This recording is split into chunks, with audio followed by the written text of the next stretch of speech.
Microphone check.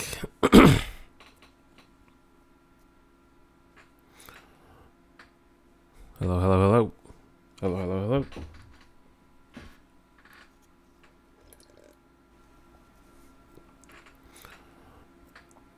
Hello, hello, hello. Hello, hello.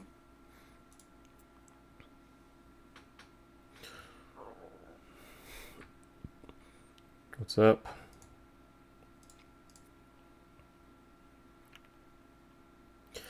So,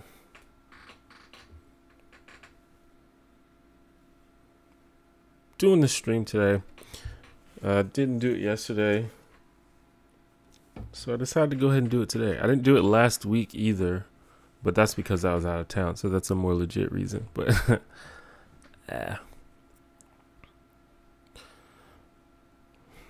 since it's Monday and not Sunday, I'm guessing that it might be a little less active since people probably have like school and work, but maybe, you know, it might be all right.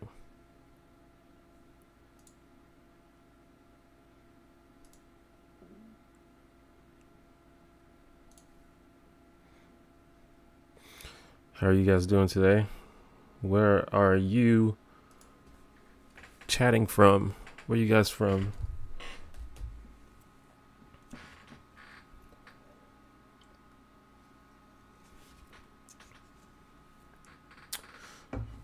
You had to work yesterday.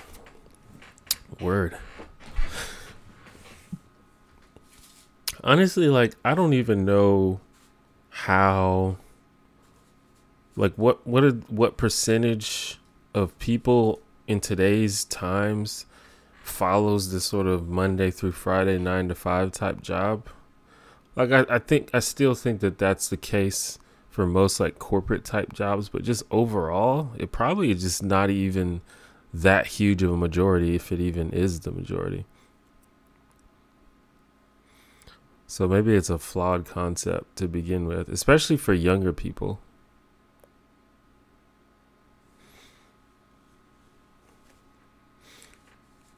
But for I do think it probably applies to other types of things besides jobs, like school. And people, I think, often use the weekends as their leisure time.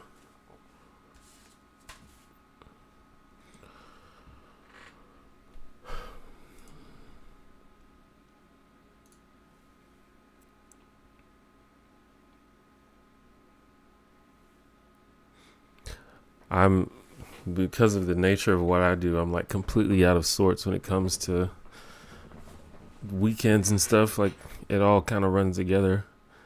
I do kind of, I guess I notice the weekend because of other people. So like, you know, that's when people are free is the weekend. So to some extent, my work week is also Monday through Friday a lot of the time, because that's just, there's nothing to do and nobody to hang out with because everybody's working or at school.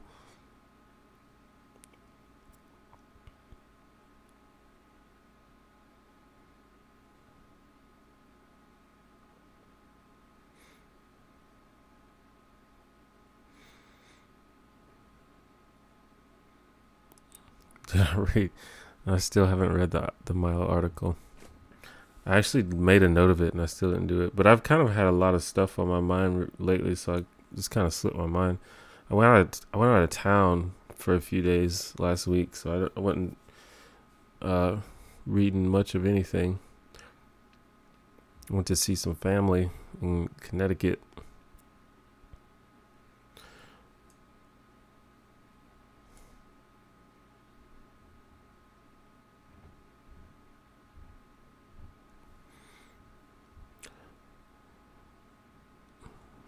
From Norway.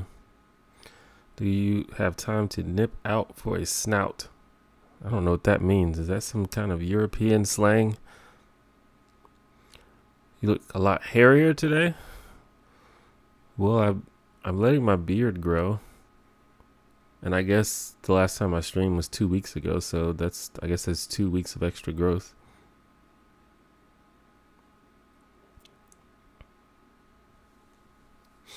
Yeah, if you work in service, in the service industry or in food, you definitely notice that because you see everybody when they're done working, they're coming to your establishment to hang out. I just watched a little bit of a stream, the stream with Destiny and Lauren Southern and Fuentes, and it made my head hurt, and I had to turn it off. I'm actually thinking about that a lot lately. Electric Love Main, thank you for the super chat. Do you stand for the national anthem? It kind of depends.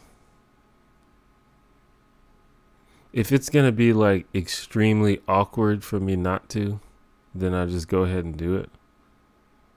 But I'd rather not, because it's pretty cultish. It makes me uncomfortable. I think it's stupid. But even if I do stand, I definitely don't like put my hand on my heart or any of that bullshit.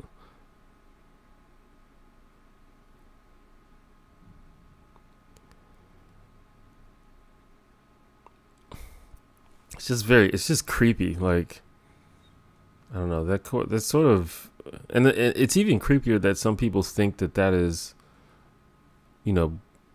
required behavior.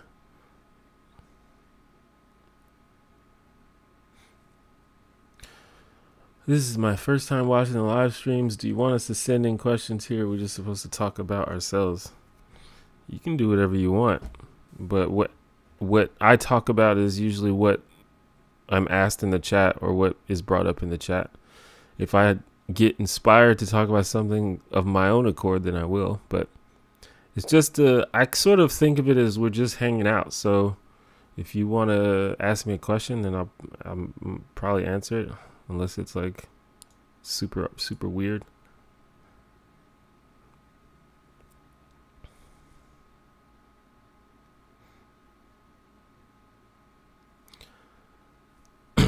But yeah, I mean, I refer to these as live Q&A streams. So basically, most of it is me answering questions.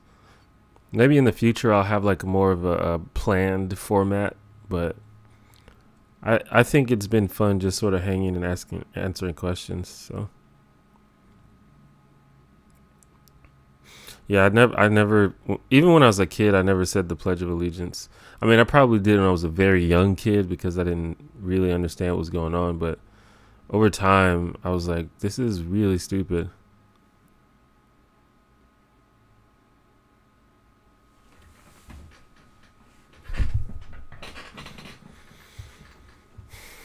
But I mean, I don't know. Nationalism is common. It's not like a uniquely American thing for sure. Like nationalism, that sort of thing is, I don't know. I think it's just part of humans' desire to sort of be part of a team. So when they find something that they get devoted to, they just act really like, cultish behavior. And overall, I don't necessarily think that's a bad thing in and of itself, but I think it's weird when you're doing it towards a country.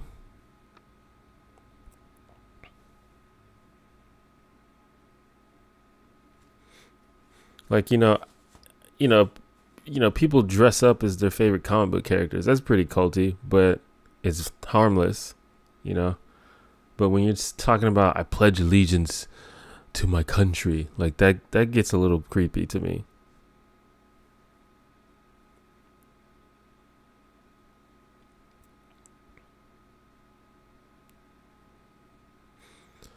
Have you ever read the book Snow Crash?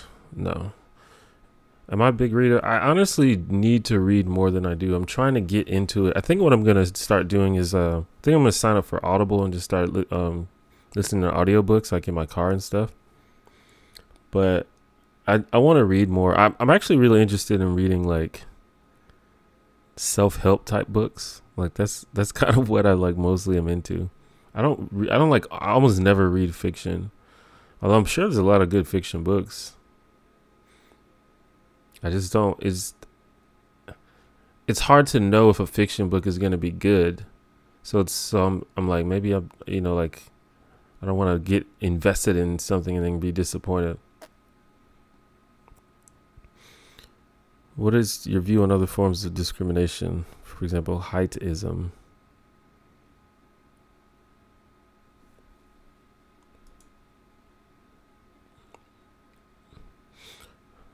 I mean, it's interesting. Obviously, I don't think you should be an asshole to someone or be unfair to someone for any reason.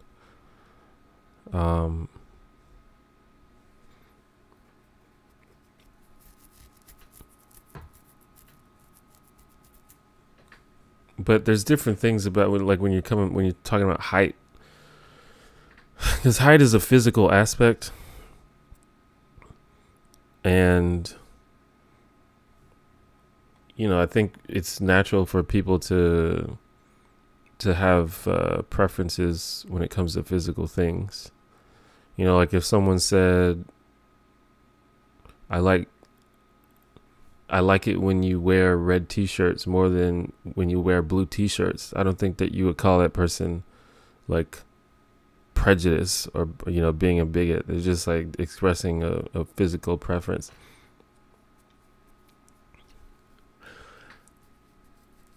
I also don't think that it's hard when you're talking about discrimination, because I don't think that there's systematic discrimination based on height. I mean, if you have some kind of evidence that's the case, then that might be interesting.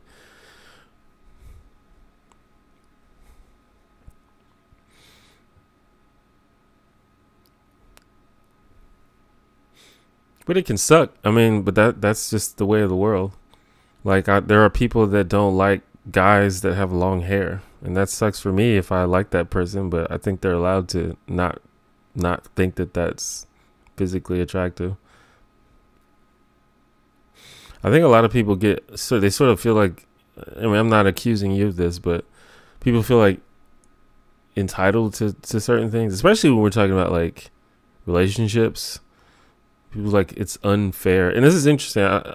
Especially I know a lot of people that like short guys that get like really mad when girls say like I want the guy to be taller than me, or I like tall guys, but it's like they're allowed.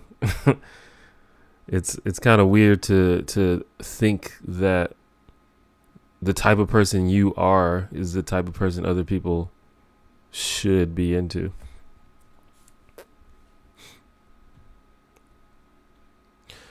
How do you feel about vegetarians/vegans? Is that a life choice you've ever tried? Well, I don't have any problem with vegetarians or vegans. You can do whatever you want. But it's not a life choice that I've tried, and I don't feel any real need to do it, so I haven't. But I have no problem with it. I think it's probably a pretty good idea.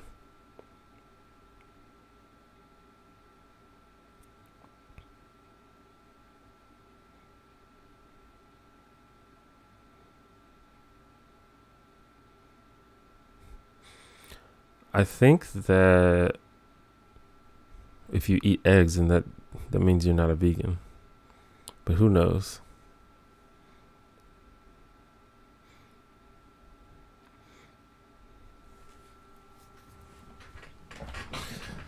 From what I've researched, the egg and dairy industry can cause more animal suffering than the meat industry. I think I have also heard that.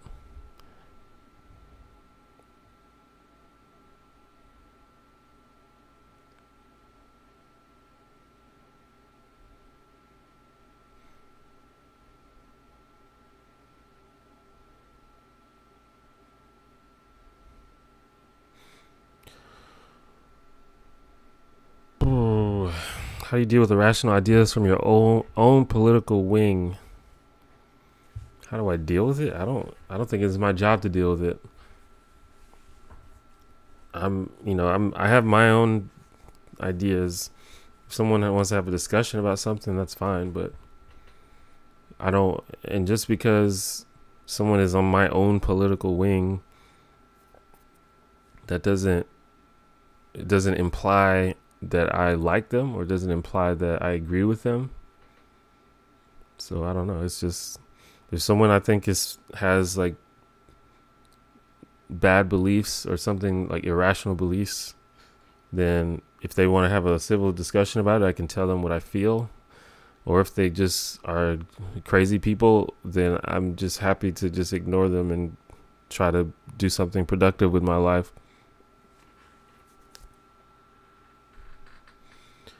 What do you think about ContraPoints? I think ContraPoints is amazing. I think yeah, in terms of progressive YouTubers, and that's kind of a loose term, but I think you know what I mean.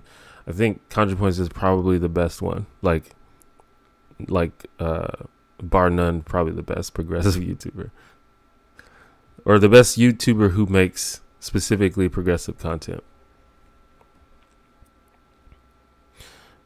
Have you seen What the Health? No, I don't think so. It sounds familiar. Which YouTuber on the anti-SJW side do you like the most? Are you talking about their channels? If you're talking about their channels, then I don't really like any of them. As far as them being good people, some of them are nice. That's fine. And I'm not even sure which ones identify as anti-SJWs, but there's people that sort of have been, that I would consider in that sort of community. Like Shoe on Head's really nice, and like Skeptor is a civil, polite person. So, but if you're talking about their videos, I think their videos are like inherently ridiculous, so it's hard for me to say that I like them. Armored Skeptic has made videos that I like, but none of the videos that will be considered anti-SJW content. I saw what you wrote on Unnatural Vegan's YouTube channel after she did a response video to you. Yeah. I wrote a long comment. Cause my why is this? Hold on.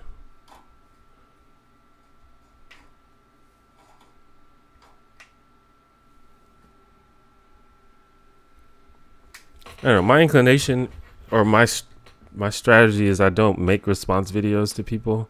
I think I've made one response video total, and that was like 3 or 4 years ago, and I don't do that.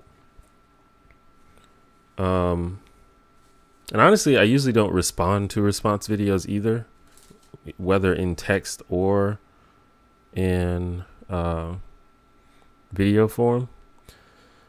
But I did end up just writing a comment responding to her. To some extent, it was because she was mostly civil in the video, but when the more I go back and look at it, I feel like she's being like kind of really unfair to me. But it's also because I probably didn't express myself in the video as well as I should have, or as well as I could have.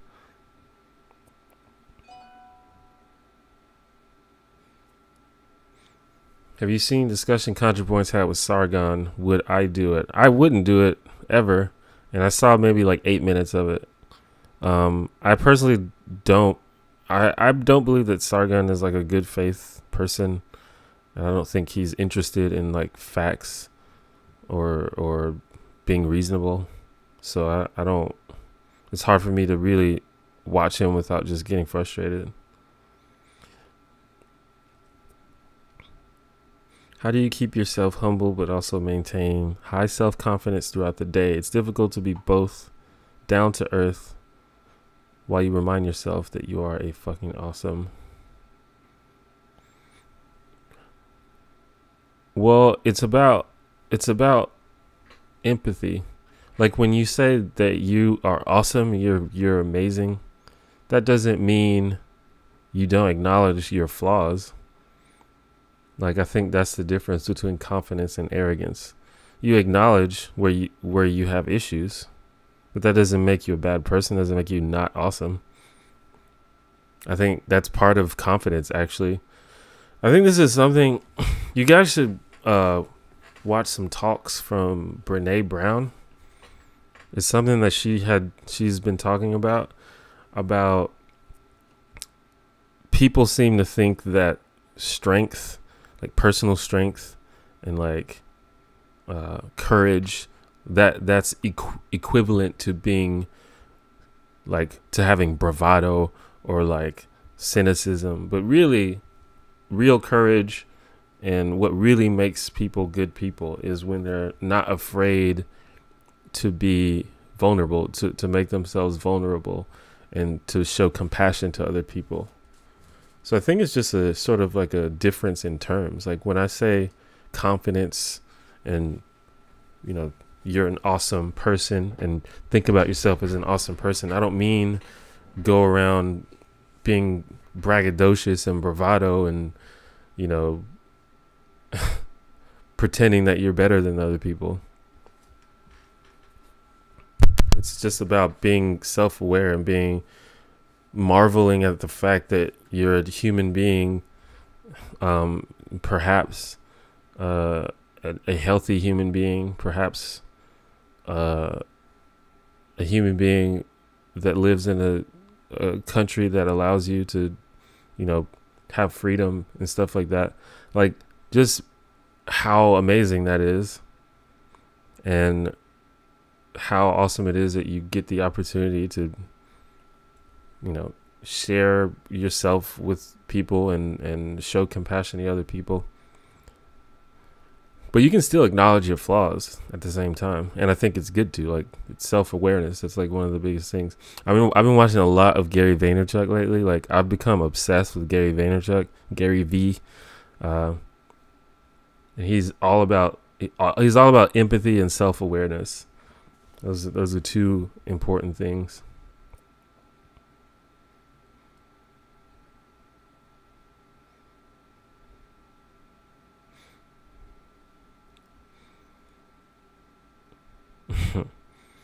Word. I actually don't know anything about Negativeland, but this was the title suggested by a patron.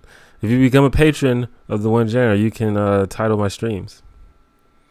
And a lot of times they get conversations started, so it's pretty interesting how that's ended up. I originally just gave people the opportunity to do it just as a joke, but it's actually become a way to start conversations. So that's pretty cool.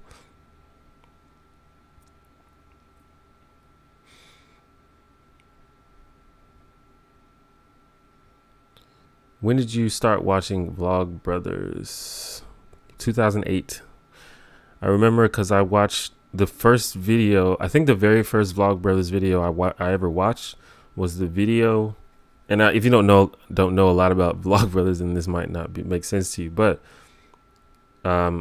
basically, Vlogbrothers started where they started in 2007. They did a year of videos every weekday.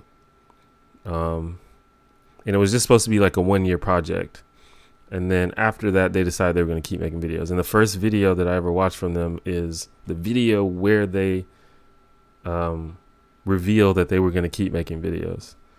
And then I watched some more and I was like, these guys are pretty cool. So then I literally went back a year and just watched the whole year. And I've been watching them ever since. It's definitely my all-time favorite YouTube channel. Those guys they inspire me in like so many different ways, both in just how they are, how they act, but also how they make videos. And like if you watch some of my old videos, it's like basically just a rip-off of them. But yeah, so Vlogbrothers is actually a channel, one of the few channels that I've seen pretty much every single video. Like I've literally seen every single Vlogbrothers video, and I watch every single one as soon as it comes out. The Nightmare Fuel God did a video about you. I did not see that video, and I probably won't see that video because I don't watch response videos anymore.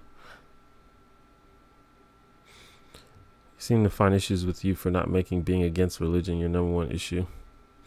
Well, I talked about that on one of the previous streams where, in my opinion, there are things that are more pressing to me in my life personally than religion.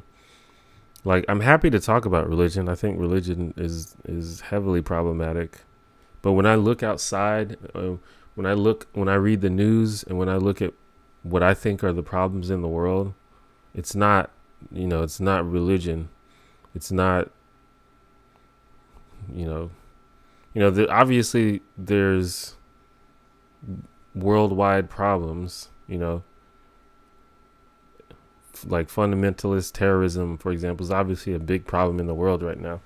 But it's not a big problem for me in my country right now. It's something that I'm concerned about and I'll talk about, but I'm not going to make all of my videos about that because there's other things going on.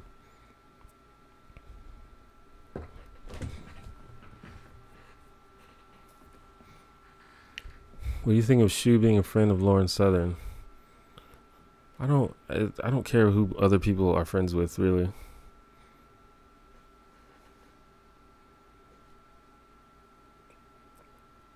I think it's. I mean, I don't know. I don't know either of those people very well. So I can make a comment based off my impression of those people, but my impression of those people is probably flawed. So I probably shouldn't.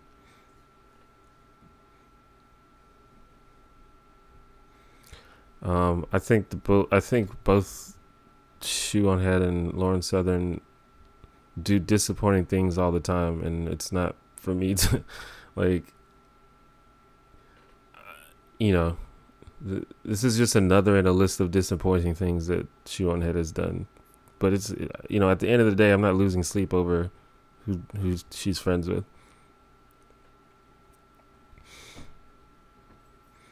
Like I have friends that do weird stuff. And I have friends that are often problematic, I guess.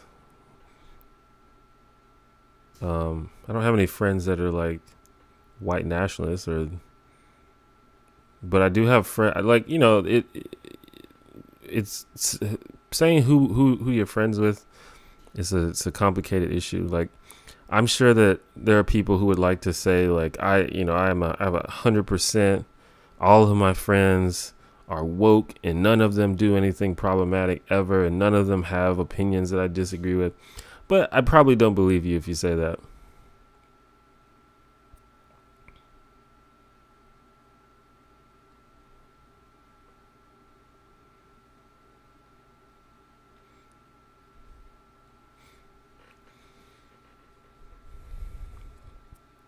Do you feel an obligation to educate people on empathy and the importance of vulnerability outside of YouTube, or do you think that is the job of society to educate people about empathy? Well, I don't feel an obligation, but I'm interested in encouraging people to be empathetic.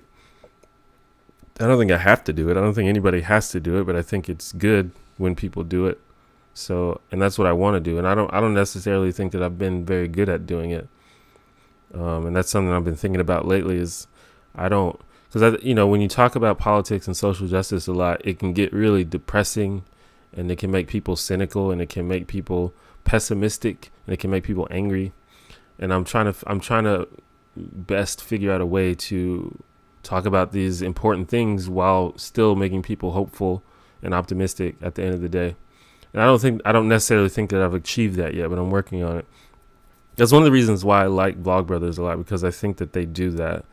Like they often talk about sad subjects and controversial subjects, but they still manage to stress the importance of optimism and positivity and compassion and stuff like that. I do like Zay Frank a lot. I understand that Vlogbrothers are like heavily inspired by Zay Frank, but I'm definitely less acquainted with Zay Frank stuff than I am with Vlogbrothers. But when like Zay Frank launched his YouTube channel, which I think is like inactive now, or I haven't watched it in a while, but he made like a lot of really, really good videos that I was into.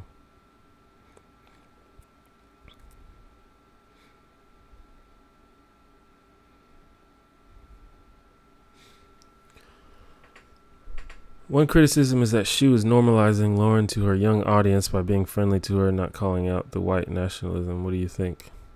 Well, yeah, I agree with that. But, I mean, like I said, it's one of a series of things like that Shoe on Head does. But I also think that there's layers to it.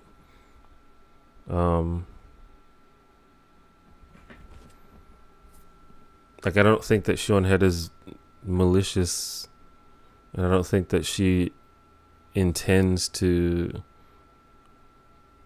spread white nationalism or normalize white nationalism. And maybe she disagrees that that's what she's doing, and I think it's her prerogative to disagree with that.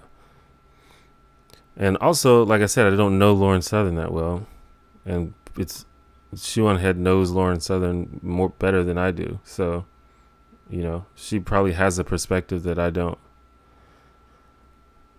And just from what I know about Shoe on Head, like, she's probably just being passive and like is not assertive enough to call her out on white nationalism.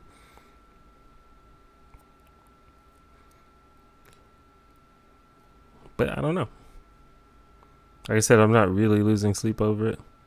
I wouldn't do it, but I can't control what these other people do. So I need to like focus on things that I can control. Well, I can't really grow a big beard. My beard is very puby. It kind of comes in like patches, but I'm trying to figure out a way to grow it and make it look good. I've been actually doing some research because I feel like most people, especially most girls, seem to like more facial hair than not, at least in my town. And you know, you gotta stunt for the ladies. You don't got to, but might as well.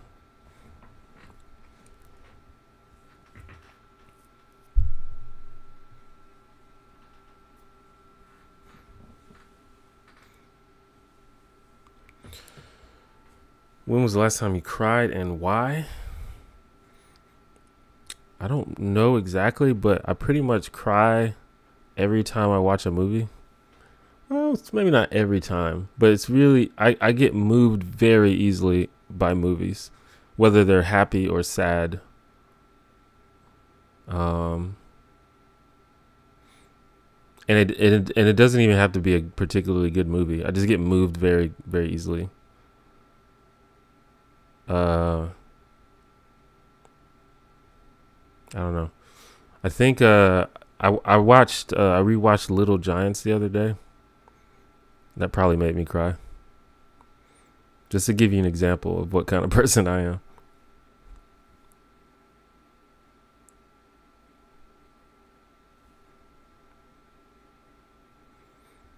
Yeah, no, I mean, terrible movies make me cry all the time.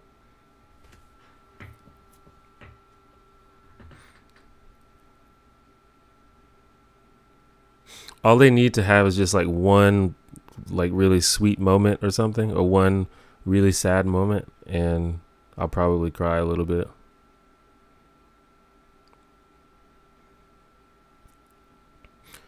Calling friends out is pretty damn hard, to be honest, even in real life. I'm sure it's even tougher as a public figure, but it would still be nice if she did it. Yeah. I mean, I don't know. What are you going to do?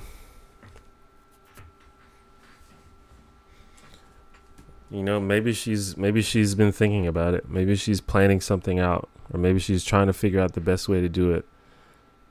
I think that there's this sort of inclination to just find reasons to hate people and to find reasons to criticize people. And I'm trying to be bad I'm trying to do that less. There are people that I have just sort of given up on. Like, you know, we were talking about Sargon of Akkad earlier. Like, I think he's just demonstrated such a consistent track record of just being a shitty person that I just don't really give him the benefit of the doubt anymore. But in general, I try not to do that. Like, or at least I'm trying to get better at that. And I've like gone in on Shoe on Head before, like, but especially with certain people, because I actually believe that she's like not a bad person. She's just frustrating to me a lot of the time. And I think that probably applies to most people.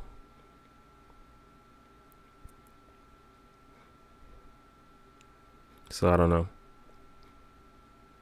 I don't want to just find reasons to hate people, basically. That's what I'm saying.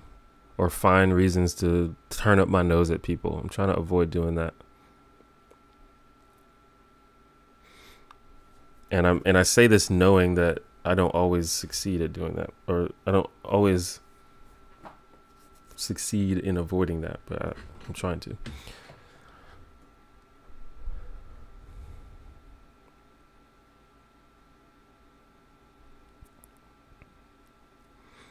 Do you ever have this experience where you really like a movie when you watch it, but then your opinion changes after hearing people criticize it?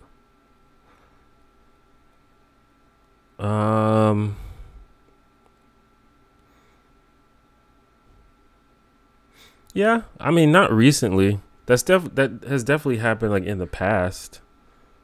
Um,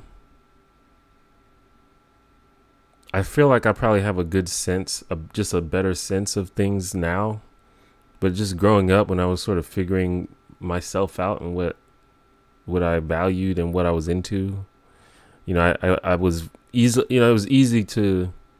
I was really like open to hearing points of view and stuff, and sometimes easily influenced by them. A good example of that is the movie Fight Club, which I don't think I ever thought it was amazing, but I watched it when I was fucking 17 or something, and I was like, this is cool, I liked it. But then over time I've heard different takes on it, and now I think it's like kind of a bad movie. It's not bad, but it's like really overrated to me now. And I can't, I'd be lying if I said that reading criticisms of it over the years didn't contribute to that.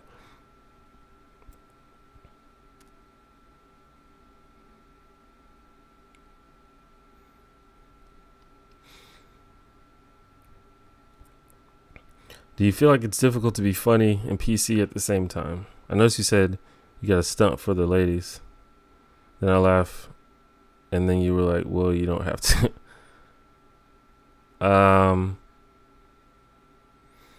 Do you feel like you have to defend yourself, clear up any misrepresentation before you get slayed online? No. Well, the thing about that, I think the problem is I'm not actually that funny. Because when I said, well, you don't have to, I mean, that was also kind of a joke. But I don't think it's difficult to be funny and PC at the same. Well, it's not more difficult. Well, maybe it is. I don't know. But it's possible to be funny and non-offensive. Like, people do it all the time. But I do think it's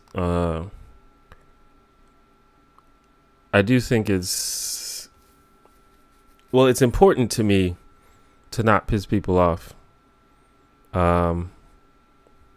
And it's not because I'm scared of being slayed IRL or online. It's because it's like literally important to me. Like, I care about that.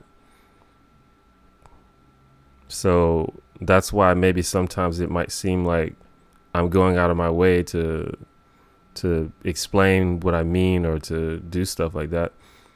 It's because I care about it. I'm trying, like, I don't want to piss people off. Even if this is my view is, even if you disagree with or don't understand why someone else is pissed off, you still should care not to do it. And if you don't care, then you're probably being an asshole. And I don't want to be an asshole. That's just something that's important to me. And if it makes me less funny, then I'll take it. Like, I'm that's fine with me.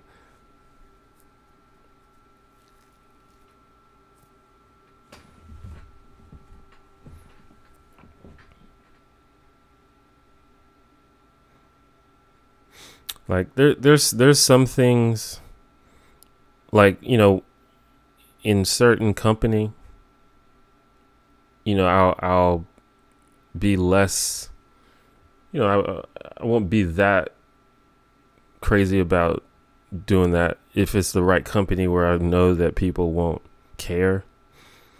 Like, for example, some people, like, I just use the word crazy. Some people don't like when you use the word crazy.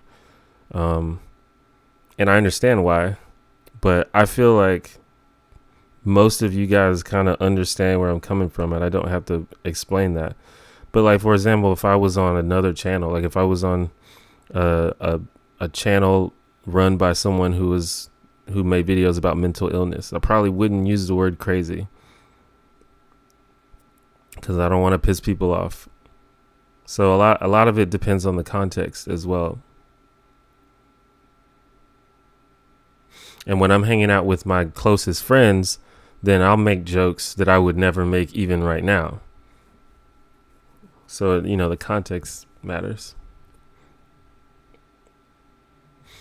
Do you have a favorite ethnic food? Indian, Chinese, Mexican? I love Chinese food. So probably Chinese food. Actually, definitely Chinese food. I fucking love Chinese food. In fact, most, like, really, like, traditional ethnic food, I'm not that big of a fan of. Like, I'll eat it, but Chinese food, I'm, like, get really excited about. I also like, you know, I like certain Japanese, I like Asian cuisine, I guess. Like East Asian type stuff.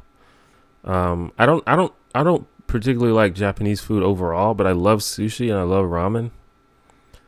But Chinese food, I just love pretty much all of it.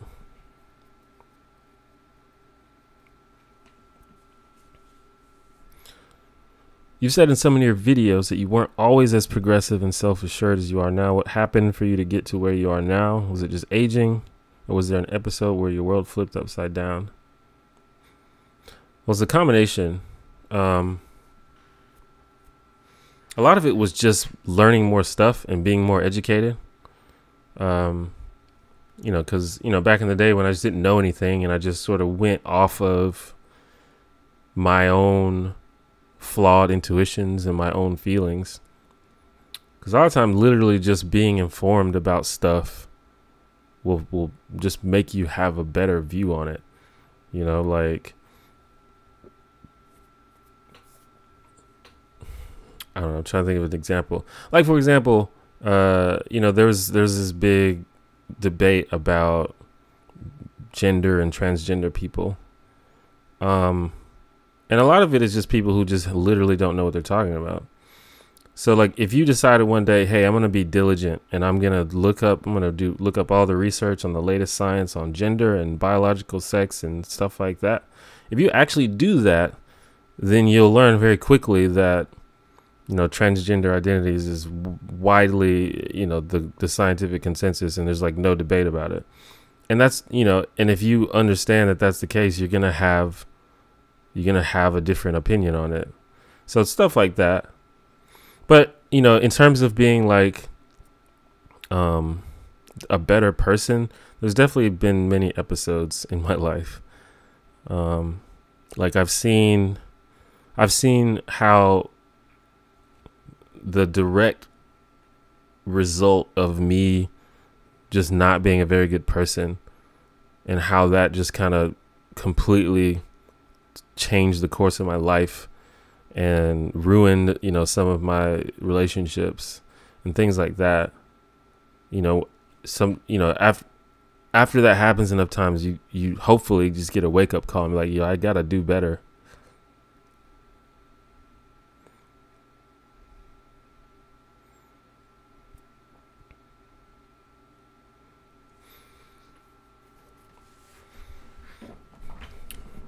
I watched a well, I don't know exactly which Destiny debate you're talking about. I watched a little bit of a debate. I think it was just released, or at least Destiny just put it on his channel. I don't know. But anyway, I saw a little bit of a debate with Destiny and Lauren Southern and Theron Meyer and somebody else. But I don't know if that's the one you're talking about, because I I don't know if Roaming Millennial was there. Maybe she was. But I like I was saying earlier, I watched maybe like 15 minutes of it, and I just, that kind of stuff just frustrates me, and I don't like it, so I stopped watching it.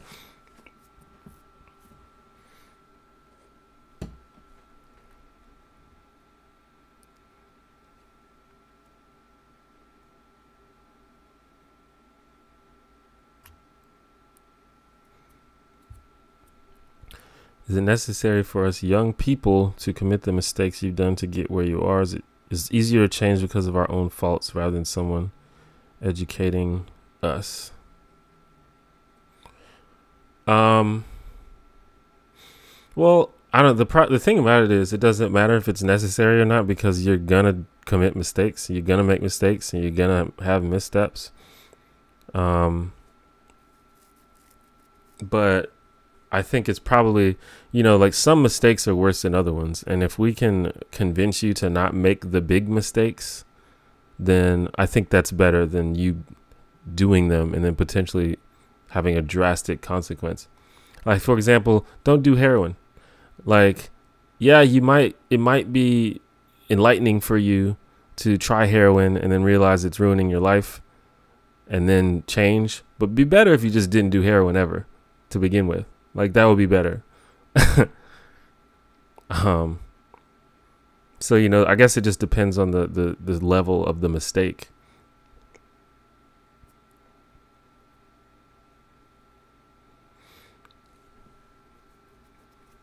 Do you think a white person calling a black person Uncle Tom is always racist? I don't know.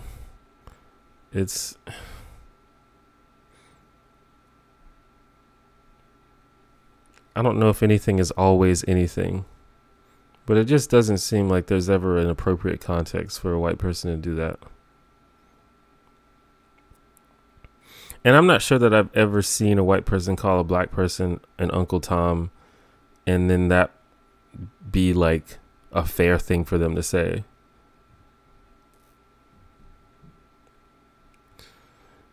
All right, Mickle Sapiens, thanks for coming to the stream.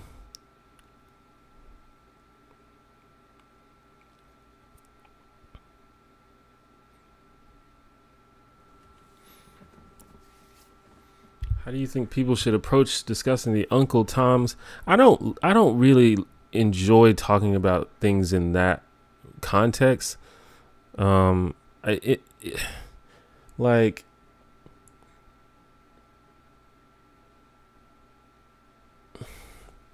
I don't know if it's useful to talk about it like that. Like, just criticize their ideas.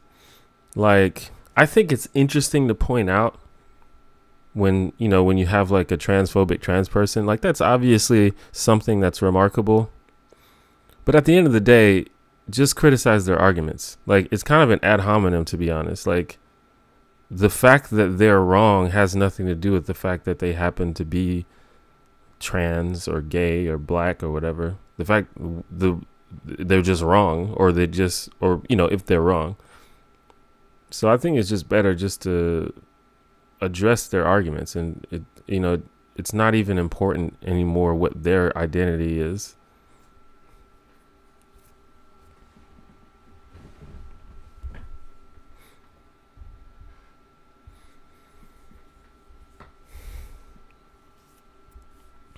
What did you think of I Will Teach You to Be Rich? Did you implement anything?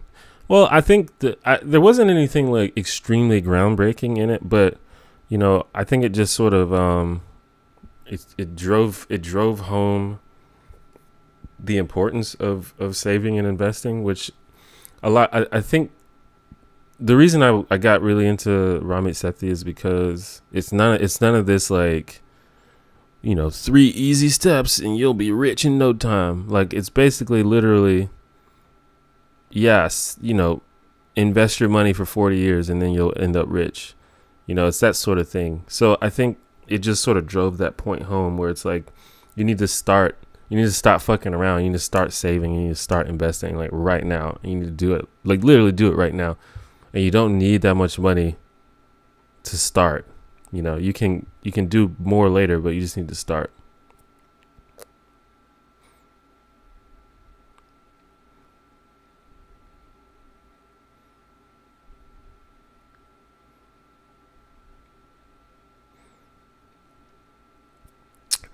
I asked because Destiny had a whole debate with Patty about it after he called her and Uncle Tom.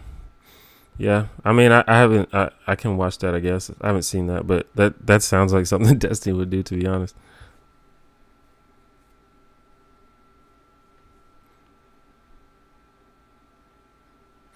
Like I said, like it's an interesting thing, and it's especially interesting to point out how you can become. It's really attractive to conservatives to, and I think that I think it's fair to say that it's really attractive to people who are bigots when they find a person that's in the group that they're bigoted against who agrees with them.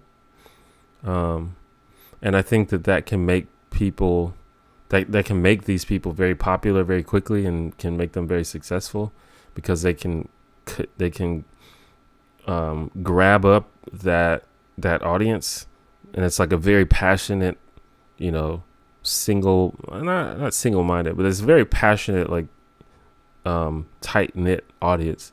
And I think that's interesting to point out. That's a fair argument. But at the end of the day, what it's all about is are they making good points or not, regardless of their background or identity. Are they making good points or not?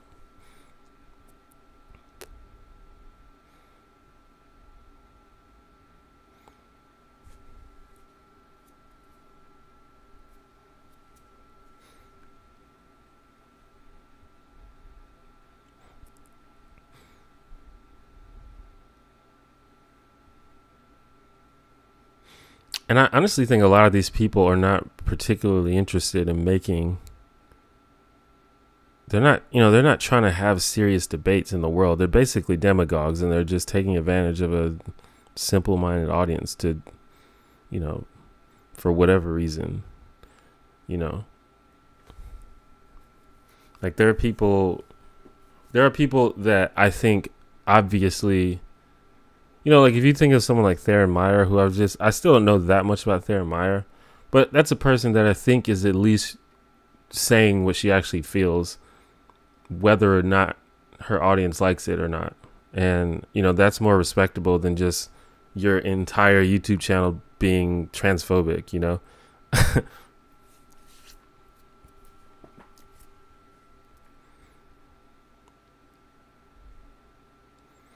Is there a news publication that you use as your go-to source of information, or do you have a wide net of places that you read regularly?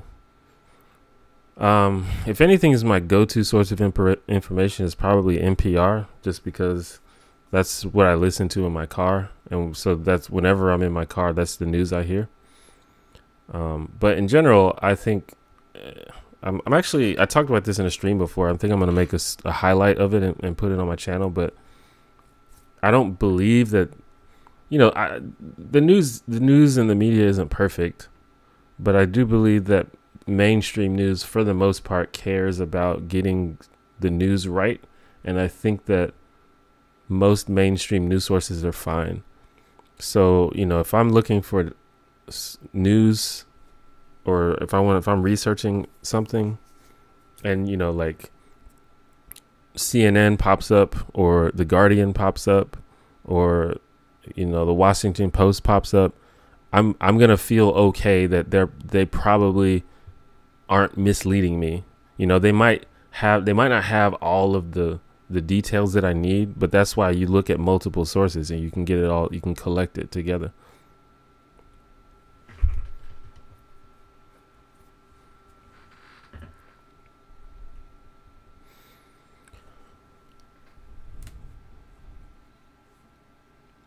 Would you do any live streams on your channel with other YouTubers? Yeah, maybe. I'm not gonna do any live debates, but, you know, I probably would do hangouts and stuff. I've been thinking about doing that actually, but I'm not sure.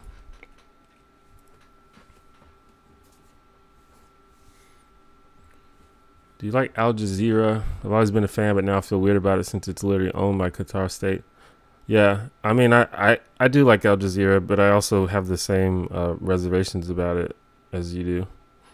But at the end of the day, if you know, sometimes you have to just use the opportunities that you're given in order to put out the content that you need to put out. And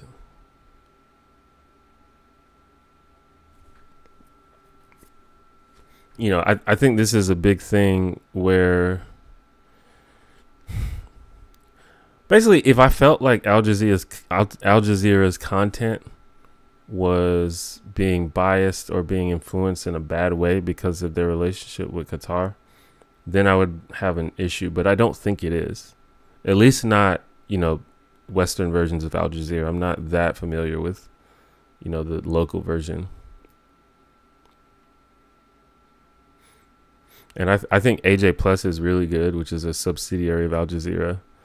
And, you know, for example, you know, the Qatar state is pretty, like, if I'm not mistaken, they're pretty like anti-LGBT, but AJ Plus is strongly pro-LGBT. So, you know, as long as they are continue to be allowed to make the content that needs to be made, then you know, I'm okay with it, I guess.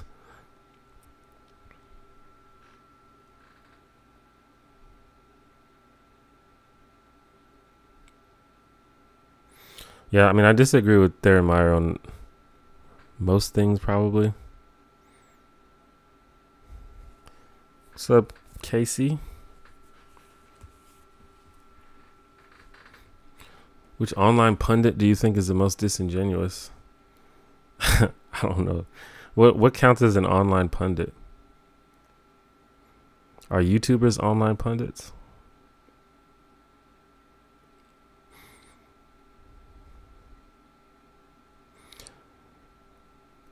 I would love to do a hangout with Destiny.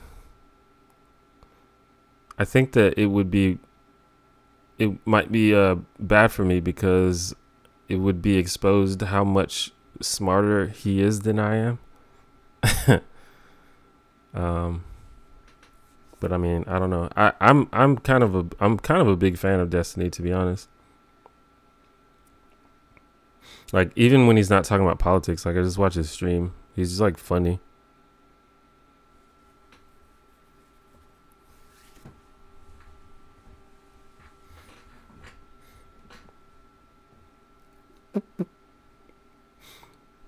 I sort of like a lot of what I've been doing lately is sort of getting ideas from other content creators about, you know, what I can do and how I can improve as a content creator, and I've used him as an inspiration for certain things, especially when it comes to like live streaming.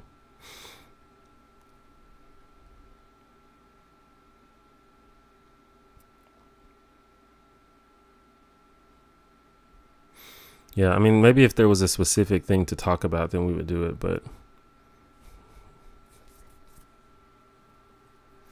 and I'm pretty sure that he doesn't know who I am. Maybe he does. I don't know. He like retweets my tweets sometimes, so I don't know. But I think he would probably at least want to know who I am, so he'd have something to talk about.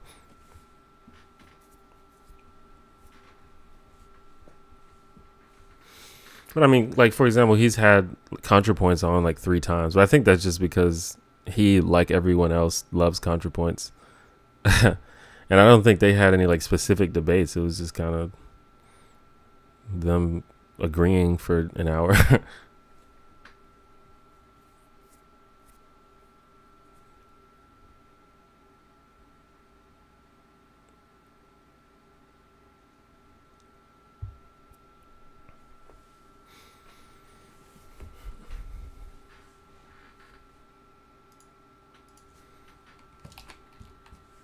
Oh shit, my B.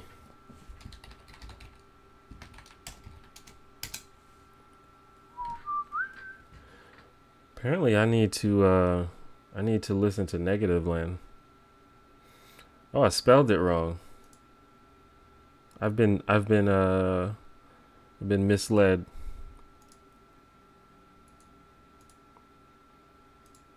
Is that how you say it? Am I saying it right?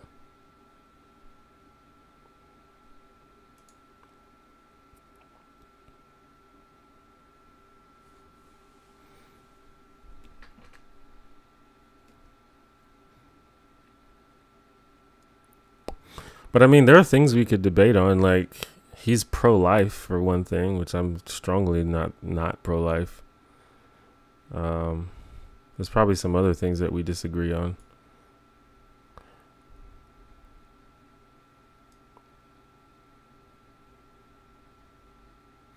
I'm not even sure his exact views on that, but I just know that he says I'm pro-life. It seems unlikely that. Well, I don't know. Maybe I should research that.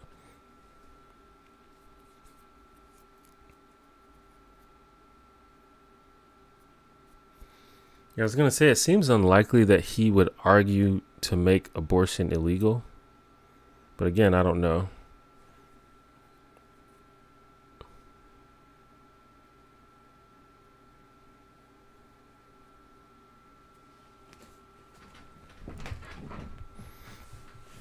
So that I would just need to know more about that, I guess.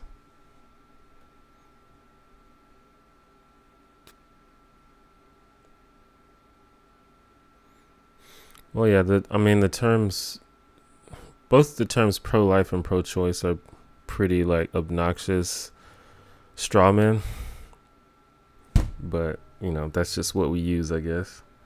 That's why you have to just sort of ask people what they mean. Because there are a lot of people that are like, I would never get an abortion, but I think other people should be able to. But people who say that usually don't call themselves pro-life.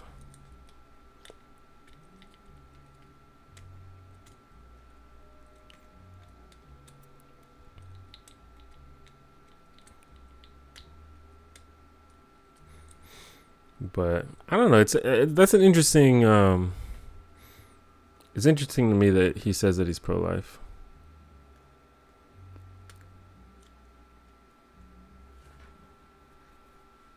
Because a lot of the things that I like about his views is he has a very like pragmatic outlook on things.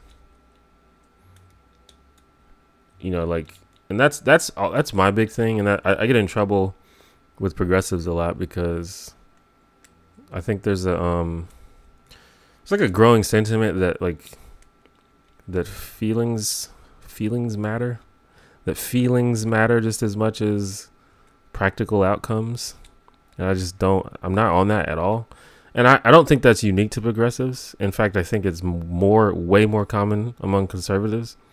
But it's definitely something that progressives do in some contexts. So sometimes I get in trouble, or not in trouble, but I mean, I get in arguments over stuff like that.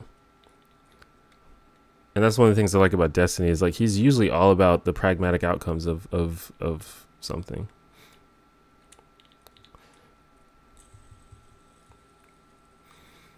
Do you game?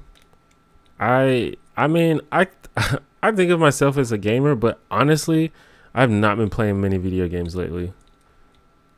And it's kind of weird because I've always considered myself a gamer. A lot of it is just because I don't have any money, so I don't own any video games really. But there's a lot of there's free games I could be playing. I used to play a whole lot of League of Legends, but I haven't played in like 2 months. I probably will get it's League of Legends is one of those games where I always go back. Like I'll play for a few months and then I'll stop for a few months and then I always go back. So that's something I always go back to. But I think a lot of it is just I'm just poor and I don't buy, like if I had more money I would probably buy more video games. I did play a lot of Zelda, the new Zelda Breath of the Wild. Like I put a few hours into that. But I haven't played it in a while.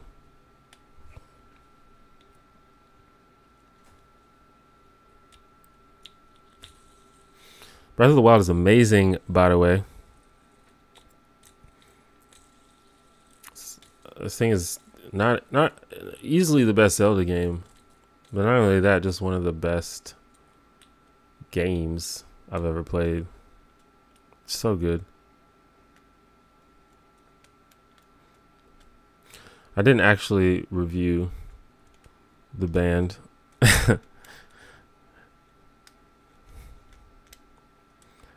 It's just kind of a joke. I actually don't even know anything about the band. But one of my patrons suggested that I title my stream this.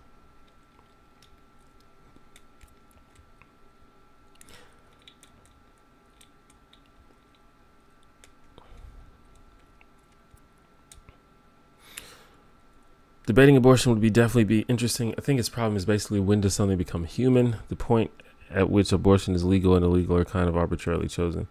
Yeah. The thing with me is, I don't think it matters. Like, because I think that bodily autonomy trumps any argument about that. And I feel like bodily autonomy is like the strongest argument against being pro-life. So I'm interested to see what he would say about that. Like, in my opinion, even if a person is 100% unambiguously a person,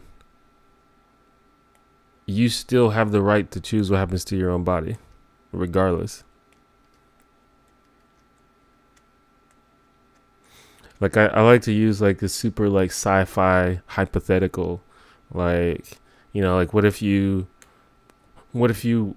got into an accident or something? Like, what if you like fucking got into a car accident with a guy who's driving toxic waste chemicals, and it's just like you guys flew out of your cars into the toxic waste, and he became fused with your body, and he became dependent upon you to stay alive.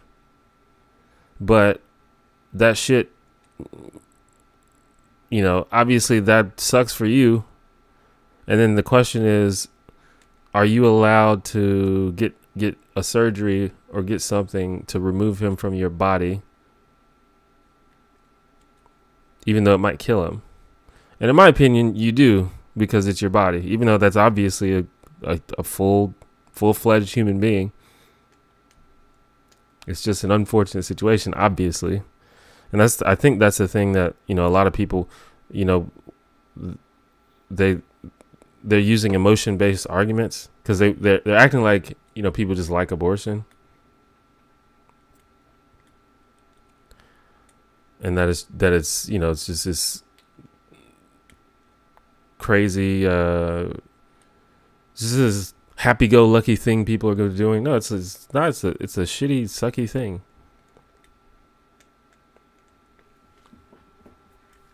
Couldn't you argue that killing him would violate his bodily autonomy? Well, I mean, in the hypothetical that I'm using, obviously it's just a very specific hypothetical that would never happen. But in the hypothetical that I'm suggesting is that he has no bodily autonomy because he relies on you to be alive.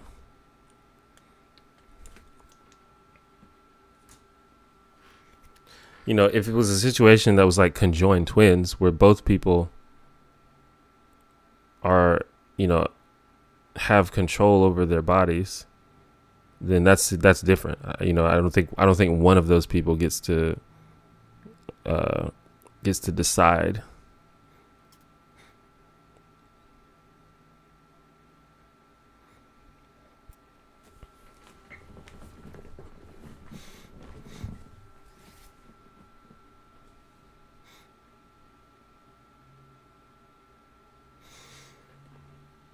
But, you know, that hypothetical and that argument obviously is emotionally provocative, and I think that sometimes that's what I'm talking about, like people favoring the pragmatic option over what's the least emotionally painful.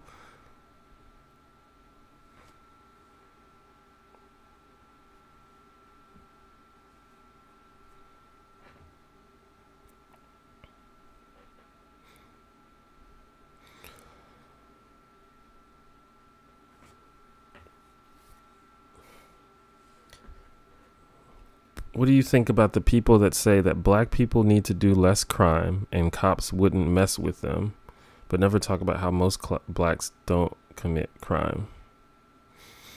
Well, the thing about this, and I've talked about this before, and this is why it's good to do research and be fact-based and make sure that you put every claim under scrutiny and just don't assume that things are true just because they sound true. But it's actually not the case that that cops are messing with black people because they do more crime.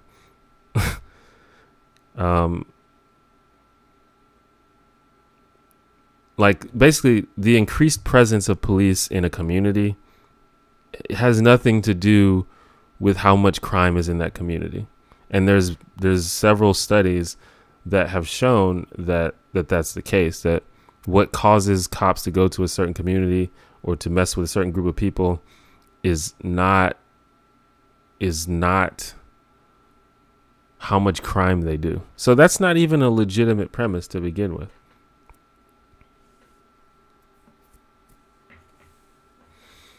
Did I ever play Final Fantasy VII? Hell yeah.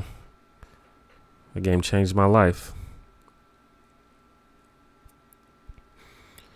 Do you think it's the same moral action to not attach yourself as a host to save someone?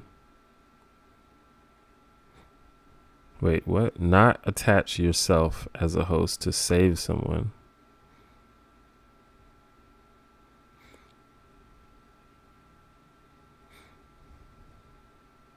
Versus remove yourself as a host, effectively killing them. Hold on, I have to think about that. This wording is messing up my head. Not attach yourself as a host to save someone. So like if you had the option to not do it,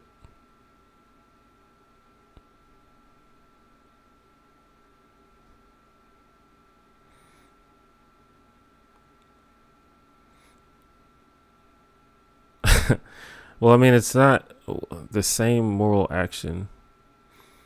Well, no, I mean, I guess. I'm not sure if I understand you, but I don't think that either of those things is immoral. Because I don't think you're required to do that.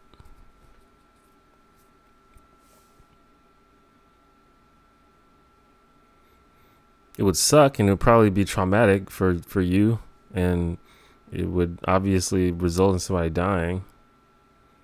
And I think it's important to understand that, sometimes hard decisions can be emotionally fucked up. Just like abortion. But just because they're emotionally fucked up doesn't mean that they're immoral.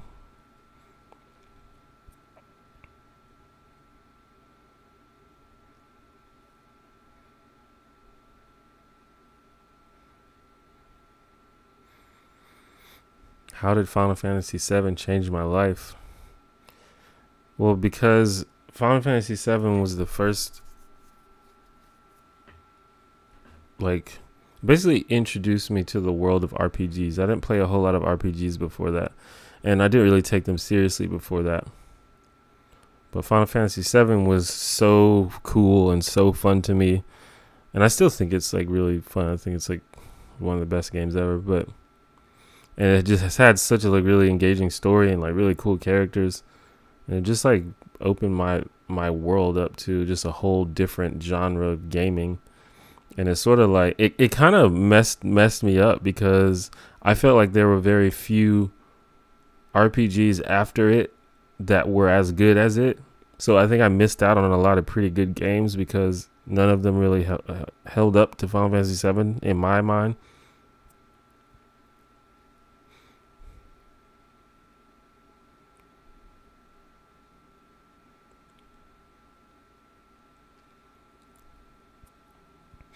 Yeah, I mean, I think it's true that game, as well as a couple others, really opened up the RPG market in America.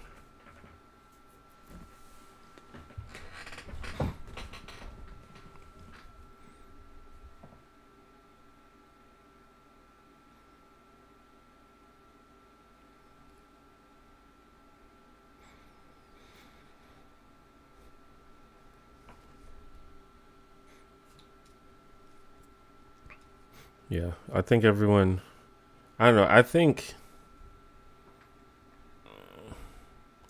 a lot of it just has to do with the game versus what, in its context.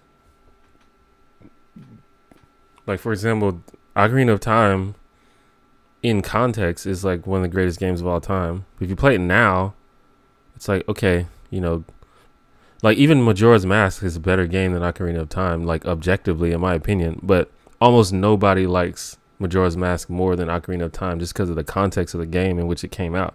It was groundbreaking, changed the world.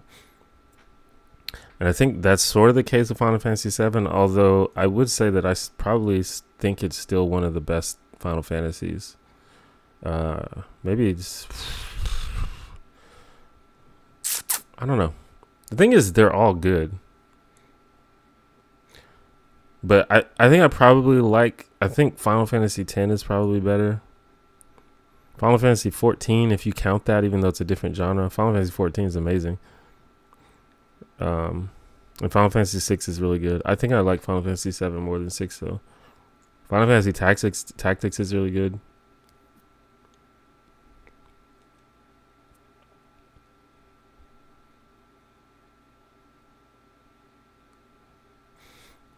Not Final Fantasy. I've not played Final Fantasy 13, 2 or 3 actually.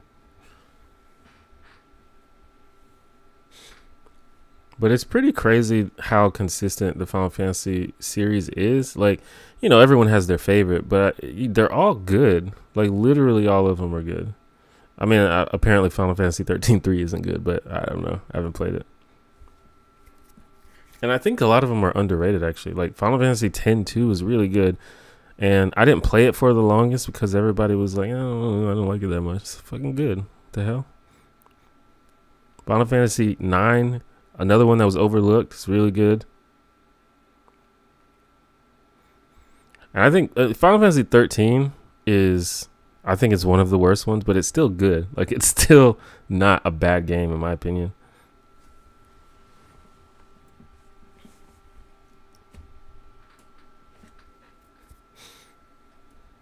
Even Final Fantasy 1 is good.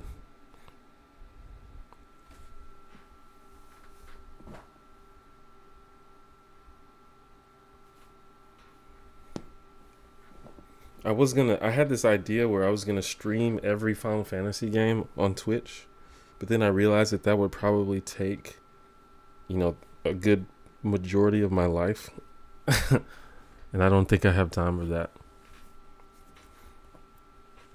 Who's my favorite all-time Final Fantasy character? I don't know. The ones that I would say are kind of random. I don't know about random. I really like Moonbrita from Final Fantasy 14. I think it's just because I don't know. But the thing is, she's not even a big part of the game. And spoilers, she like dies, a couple hours after you meet her. But I don't know, I just was really into her. I really like Seymour from Final Fantasy X. And that's kind of iffy. I think that's sort of a nostalgia thing because if you look back, he's kind of like a cliche villain. But I just really I liked his design a lot, and I remember just playing the game. I had like an emotional reaction to him. Like he really like affected me.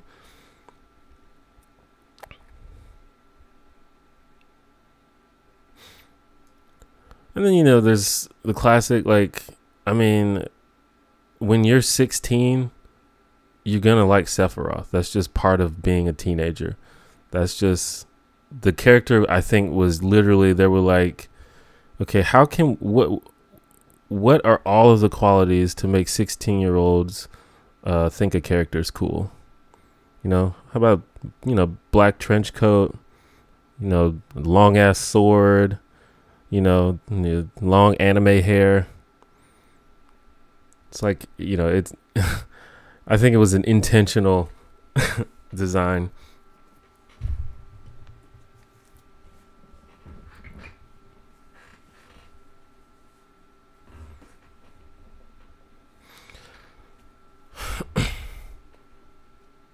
How good are you at League of Legends? I'm not that good. I think I don't. I'm not. I mean, I don't know what you consider good, but I'm not good. In my opinion, if you're like lower than diamond, you're not good. But the furthest I've ever gotten was promos to gold 5. So that's pretty below average, I would say.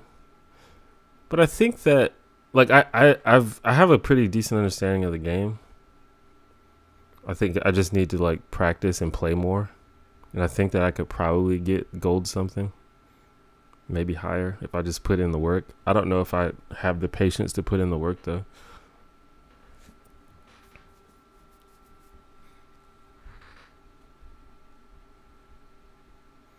What's your favorite non-Final Fantasy RPG?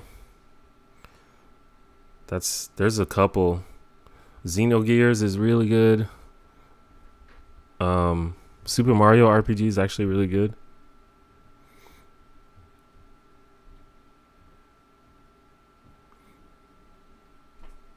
I really like Phantasy Star 4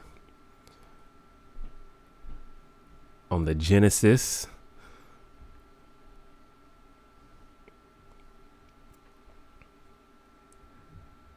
Earthbound. I'm less. Earthbound's a game that I only played a couple of times, unlike the other ones where I just played over and over again. So I'm less familiar with it, but I loved it when I played it. Chrono Trigger, of course. Chrono Trigger. That's probably the first one I should have said. Chrono Trigger is an amazing game. Played any Fallout? Nope. I downloaded Fallout 1 recently, and I'm probably gonna play it. I'm actually excited to play it, but I haven't played any Fallout games before. Yeah, the Paper Mario games are really good. Paper Mario 2 is good. Have I played Life is Strange? No, I haven't. I told you, like, I don't get to play that many video games because I'm poor.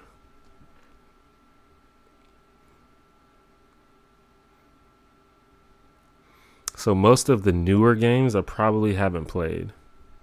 There's some that I just get to play, or there's some that I like. It's kind of sad because I don't get like super excited to play video games anymore, except in rare occasions. Like I told you, I played a lot of Breath of the Wild. That's one game where I just got pumped, and I was like, I'm gonna buy this game as soon as it comes out.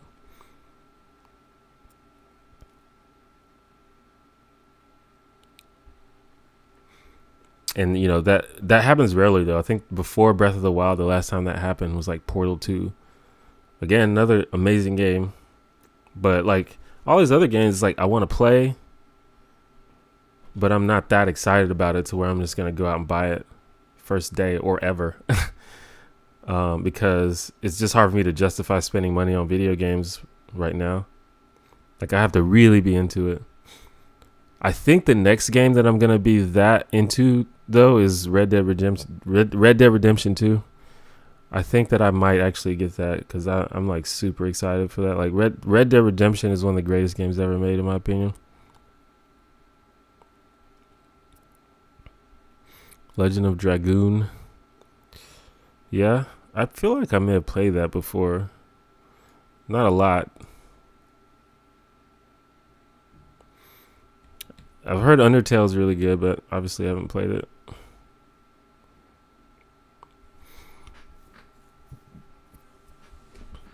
I'd like to play Mario Odyssey. I kind of want to get a Switch. Like I have a Wii U. That's what I played Breath of the Wild on. But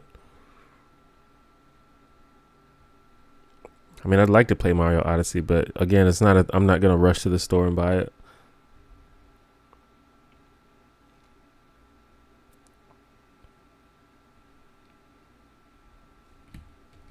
But maybe one day when I'm more financially stable, I can just buy more video games and play them. Maybe stream them or something.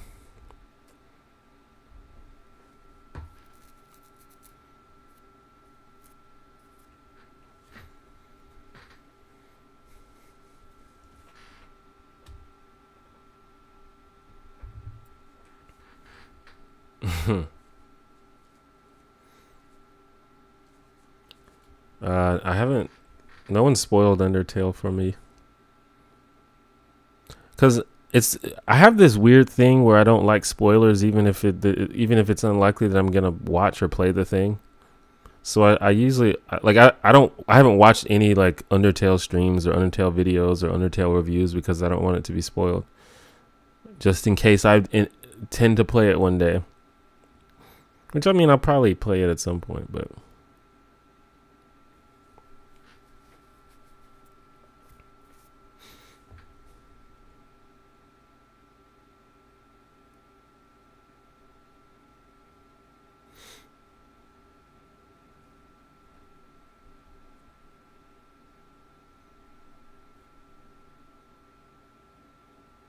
I think I will probably like, it's one of those things where you can kind of tell that you're probably gonna enjoy it, and I'm pretty sure I would enjoy Undertale.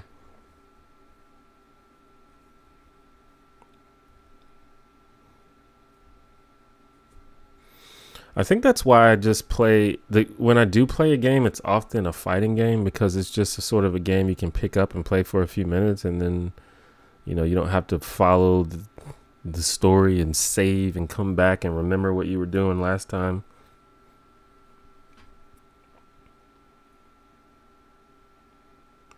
I also just like competitive games like that. I guess the same thing with MOBAs. You can just get on, play a couple games, and get done. I'm a competitive person, basically. I just like I like competitive stuff. So usually, if I'm playing a game, it's something like that, like a MOBA, or like poker or chess, stuff like that.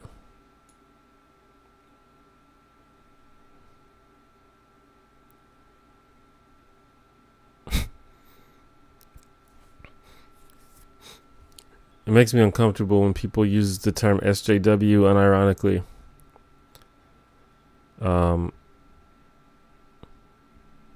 But if you're talking about progressive YouTubers, there's a lot of people you can check out.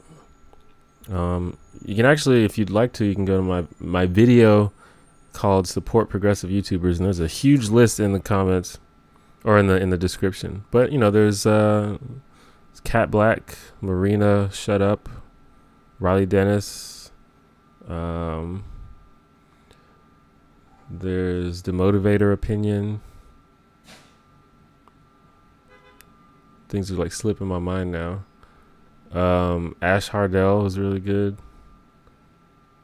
Neon Fiona, she's basically, I mean, she's definitely a progressive person, but a lot of her videos are just kind of like fun, vloggy stuff.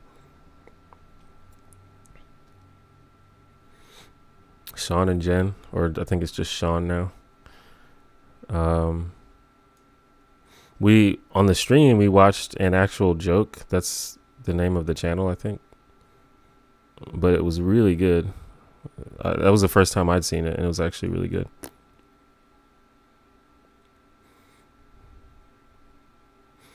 Yeah, I watched a little bit of that stream, and I don't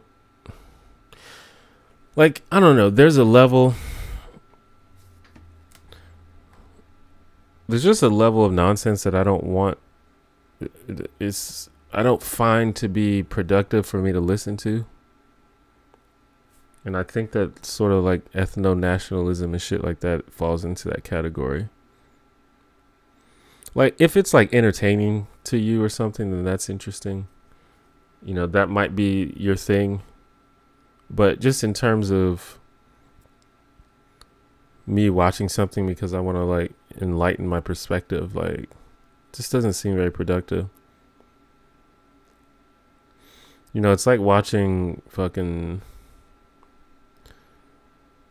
I don't know. It's like watching a video with a bunch of conspiracy theorists yapping. It will be like watching a video with a bunch of people trying to convince Destiny that vaccines cause autism. It's like, this is just a waste of my time. Why am I gonna watch this? I think that it probably has some level of usefulness for people that haven't really looked into it enough themselves, so they're kind of like on the fence, but they're open to reasonable arguments. And you know, there's probably people like that. And I think that that's one of the biggest benefits for Destiny doing what he does, because he's better at debating, and he knows more stuff than a lot of people who have these debates. So I think that, you know, I think most people would agree that he like generally dismantles the people that he debates. I don't know if he does 100% of the time, but he generally does, because he just knows what he's talking about and he's good at debating. So I think that there's probably some benefit to that. But just for me personally, I don't think it's productive for me to watch it, because I don't need to be convinced that white nationalism is wrong.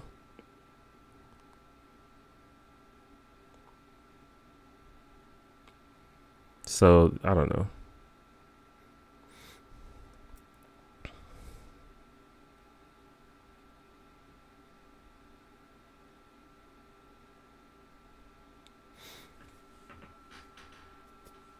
And you know, I listened to a little bit of it, so it's not like I just completely, you know, people like Lauren Southern I don't take seriously, but you know, it's not like I just completely, without even hearing what they have to say, write them off. But you can very quickly tell when someone is just completely full of shit. A lot of the times you can.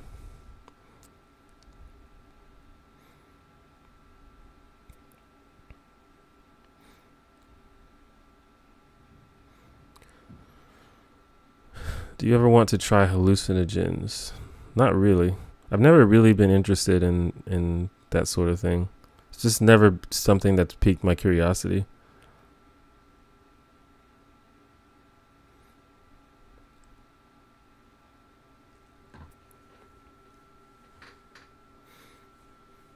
Destiny is an anti-communist. Okay. I'm anti-communism. Also, I'm not anti-communists. Like, I don't care if you're a communist. Like, go for it. But I don't support communism as a political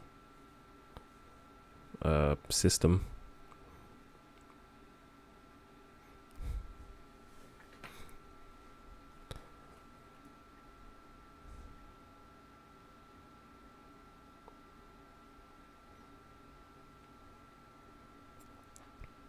This is an interesting thing about the internet. I tweeted recently.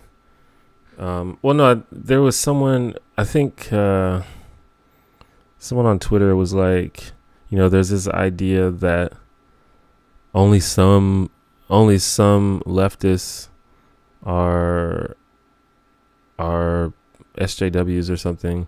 And their argument was like, no, they're all SJWs. They all practice identity politics. And that's already just a nebulous thing to say. But then there were people like who were on the left or who were centrists who like were agreeing with this sentiment. And it's you know, a thing that I've had to realize is that if, you know, the social media, while it consists of real people, when you base your views, or when you base your impression of what the political landscape is basically based on who the loudest people on social media are, you're just gonna have a very warped view of how things are. And I think that that's what's going on there. And it's interesting how that works when it comes to like communism, because things like socialism and communism are like really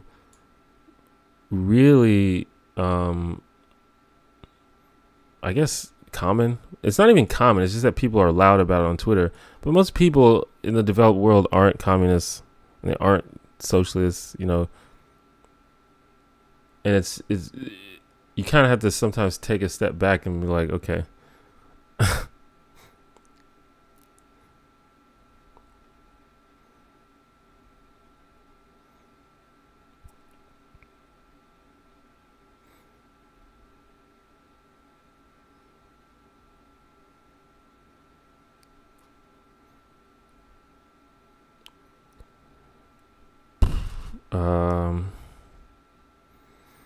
I think I have been told that my views are social or close to social democrat, but I don't know. I don't really know that much about the labels.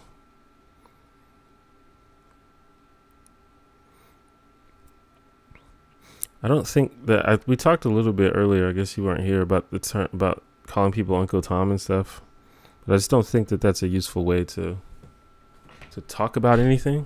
Like, it's not an argument. It's kind of an ad hominem. Like, it doesn't really attack any arguments.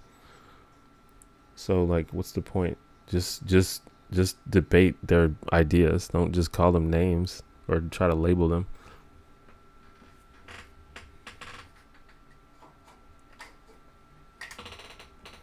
You ever read weird porn? Do I read it? I don't read porn.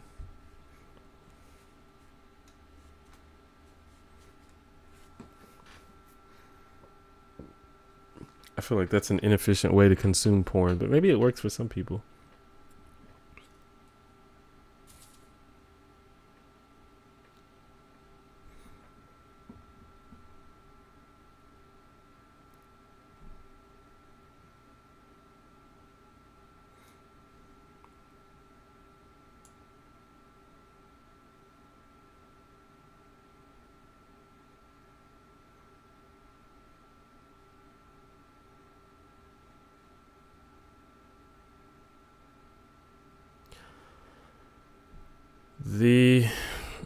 Probably going to stream for about 20 more minutes. Been going for about an hour 40, so that'll make it a nice clean 2-hour stream, which is usually what I go for. Sometimes I go a little bit longer, but I think 2 hours is a good stream. And we actually have some people here. I was thinking that it was gonna be kind of scarce because it was Monday instead of Sunday, but I think we had about 40 something people at max, and there's still about 30 people there, so that's cool. Do I ever watch weird porn? I guess. What do you call weird?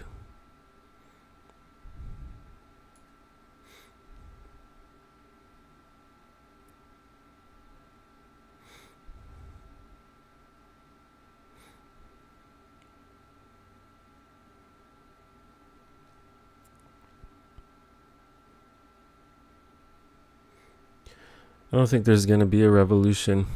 Or at least if there is one, it probably won't be in my lifetime. So I'm not prepared to choose a side. And I think that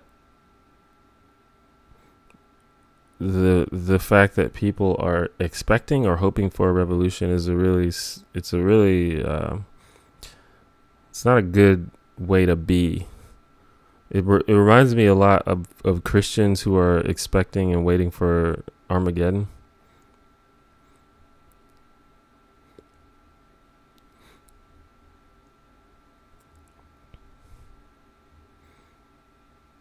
Because it kind of makes it seem like, I think it can encourage people to not try to fix anything because they're waiting for the end to come.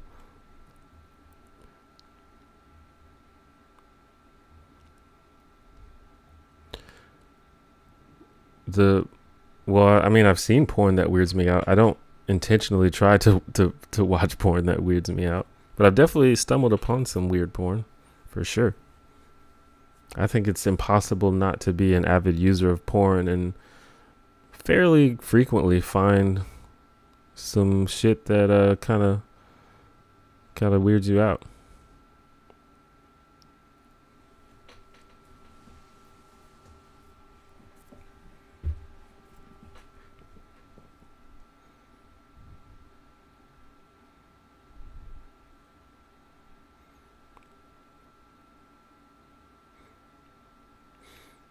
I wonder how that's affecting the modern youth. What, weird porn?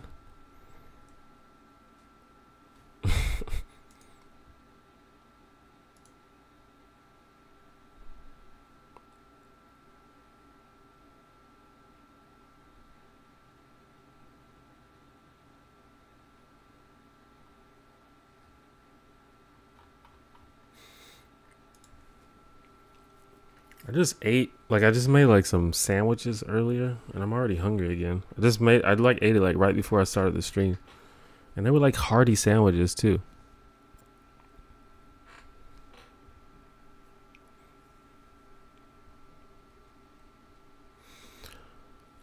I don't know. I made a video about porn a while back and how I'm ambivalent about it, because I definitely think that it probably has some negative effects on people, but it also, you know, it's also a level of just freedom to consume and participate in whatever that you want to, as long as it's not hurting anybody else.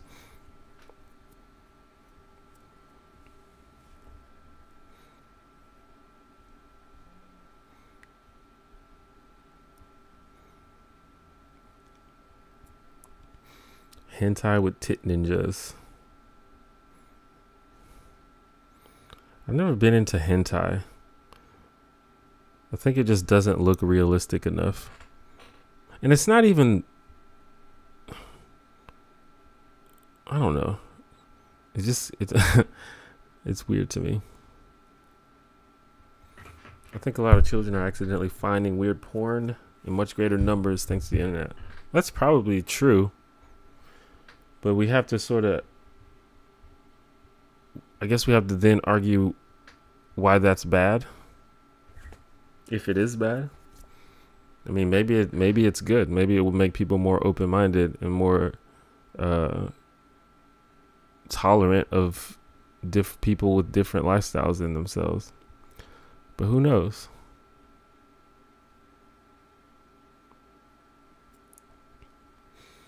Have I been working out? I have been working out.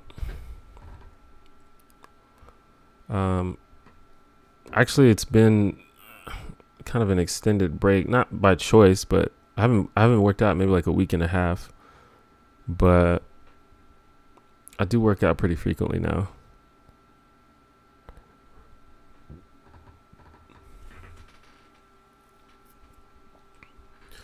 And I've been trying to get my diet right.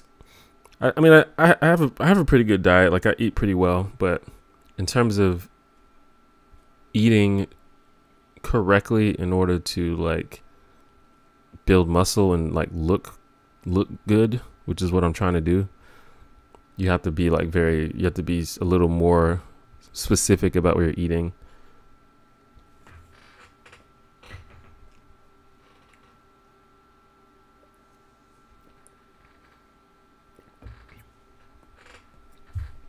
Well, I don't think communism is evil.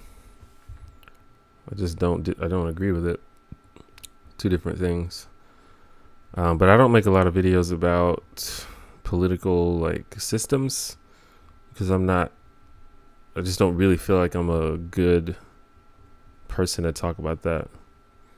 I would have to do a lot more research.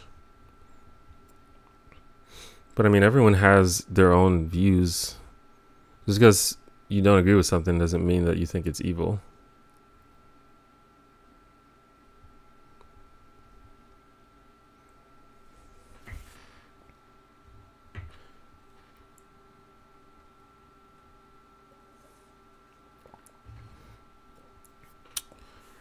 When you talk about Lauren Southern, do you have any thoughts about how she's okay with telling women what they should do, but then get pissed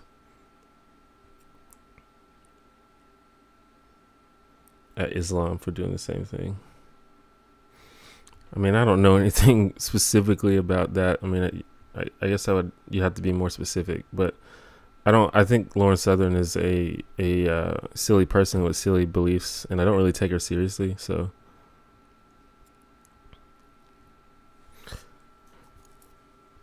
There's a difference between being an anti-communist and not being a communist. Right.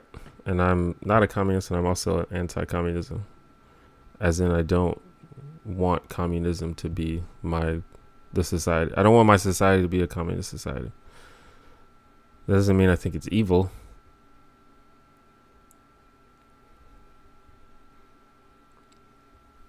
Like, I don't want all of the TV channels on my TV to be golf, but that doesn't mean I think golf is evil. I just don't want to watch golf.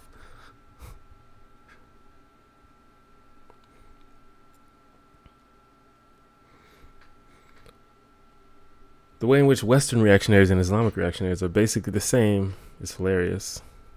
There's definitely a lot of overlay. I mean, fundamentalism and that sort of thing, it can play out in very similar ways for sure.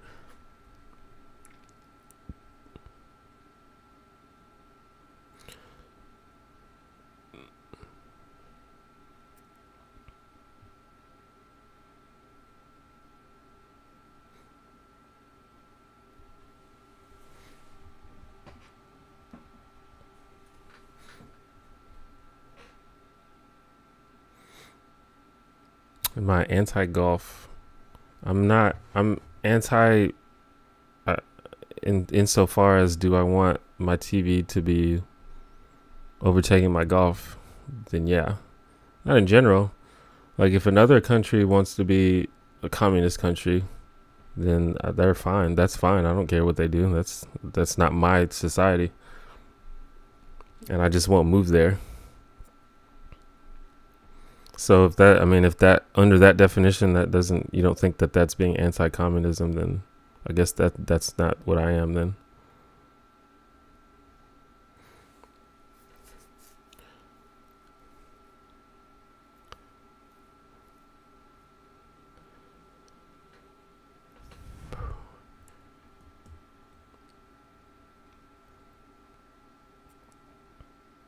May I get your honest opinion on Kim Jong-un? Well, I don't know him personally, but he does preside over like one of the worst regimes of all time and one of the most oppressive national like societies, like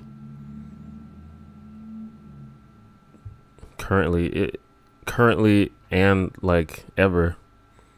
So that makes me have an unfavorable view towards him.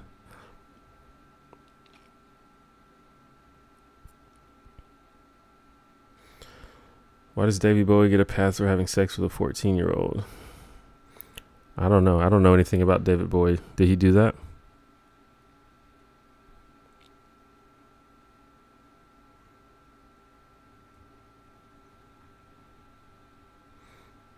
Did he like knowingly do that?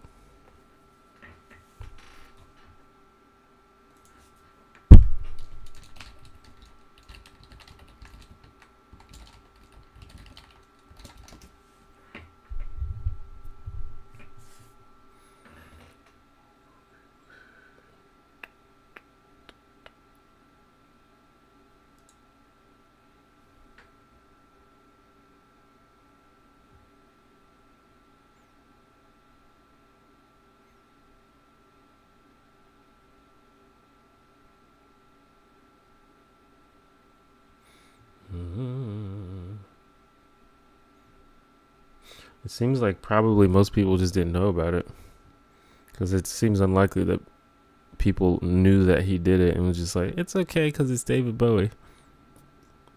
Like a person who would normally be upset by something like that.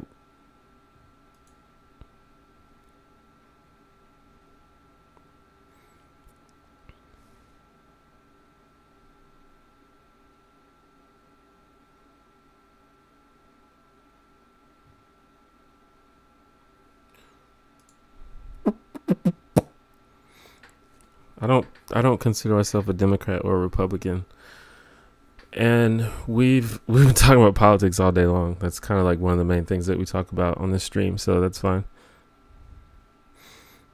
I'm not trying to discourage people from being communists either. I'm just saying what type of society that I want to live in and what kind of society I don't want to live in.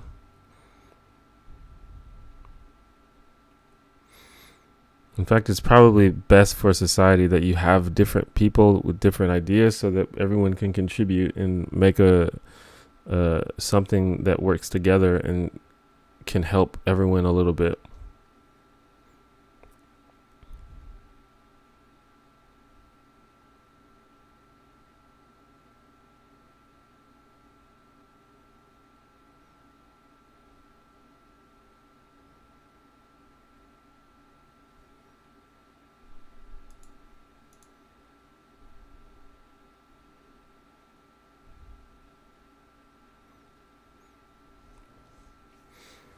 I have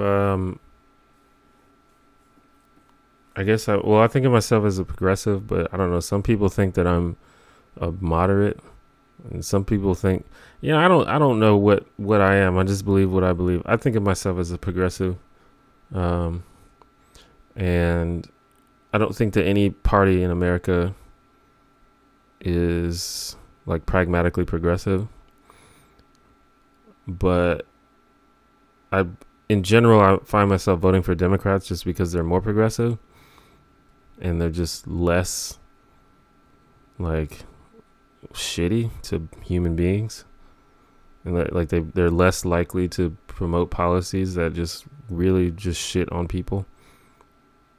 But I don't think I'm a Democrat. Like, I don't really identify with Democrats on a whole lot of things, and I think that it would be great if we had a better party.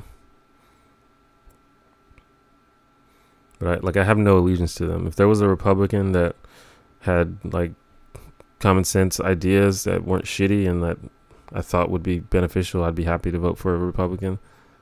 But that's just really rarely happens, if ever.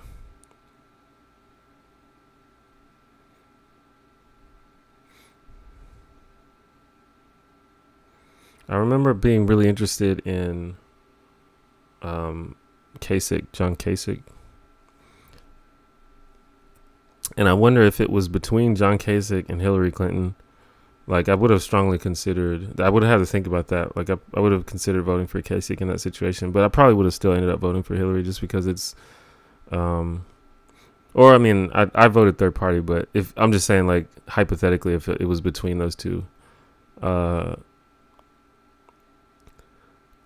it's just, she would support more things that were closer to my personal desires in politics, and things that would literally benefit me personally.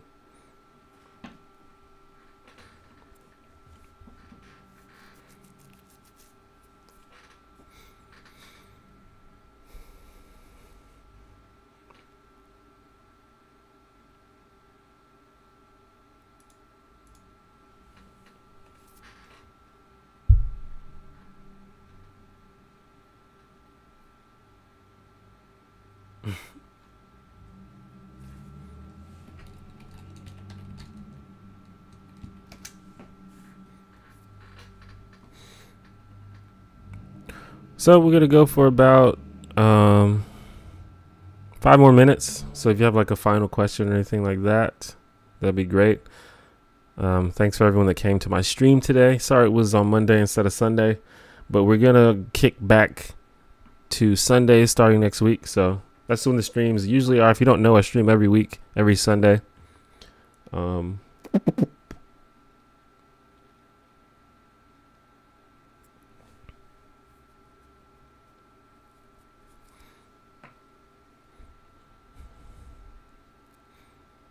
I voted for Jill Stein for the presidency. I voted, I think, all Democrats for the local elections.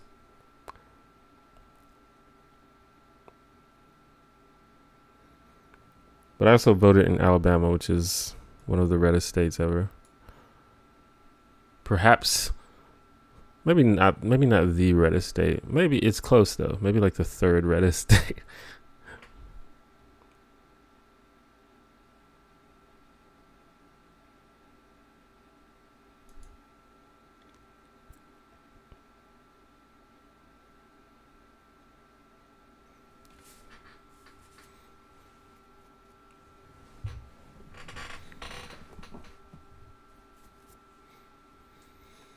But of the candidates available, Jill Stein had the most positions that I agree with, so I just voted for her. Makes sense to me. Am I involved in local politics in any capacity?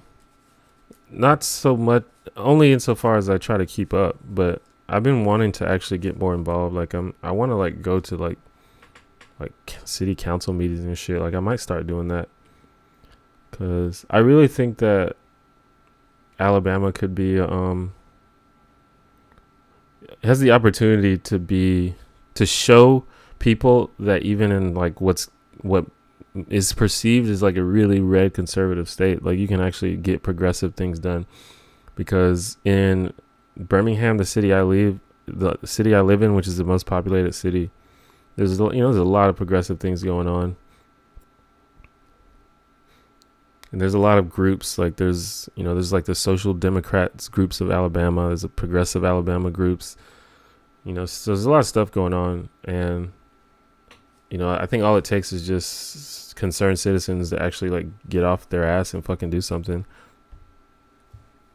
So I might do that. It just, it's just kind of, just got to do it basically.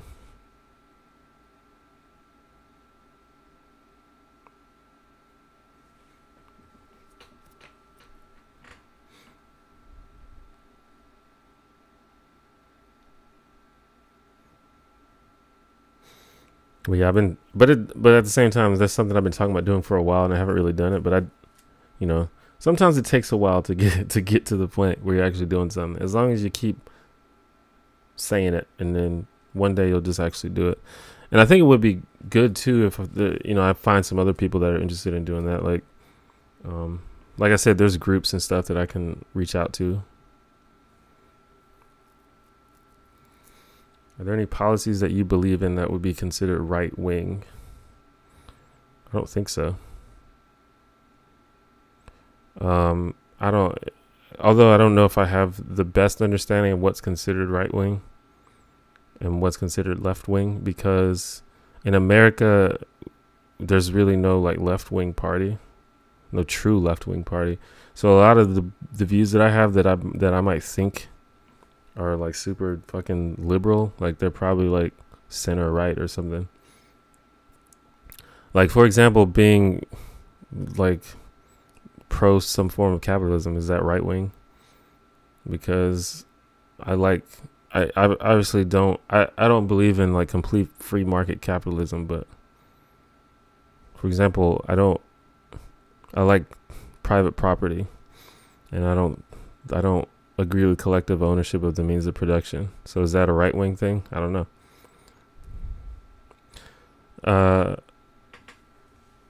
But in general, conservatism, which is when I think of right wing, I think of conservatism, but maybe that's not the correct way to think about it. But I think conservatism is inherently flawed, and I think it's like inherently ridiculous.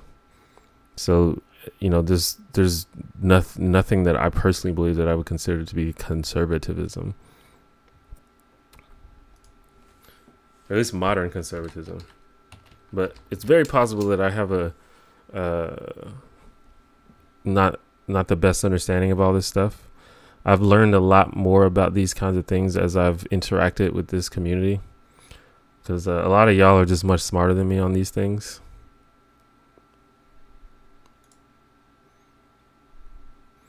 So it's just more to learn, I guess.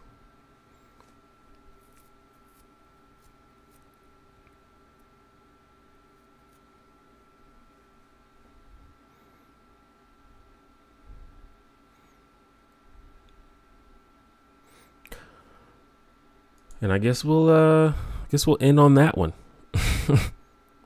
Thanks once again for you guys coming to my stream. As I said, I stream every Sunday around 2 p.m. or 3 p.m. Central Time. You can find an online calculator to do that, to put that into your own time zone if you'd like to keep up.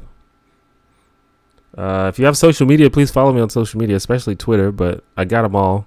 I don't got them all. I don't have Pinterest, but I got Facebook, I got Tumblr, I got Twitter, I got Instagrams, and all of those links should be in the description below the video.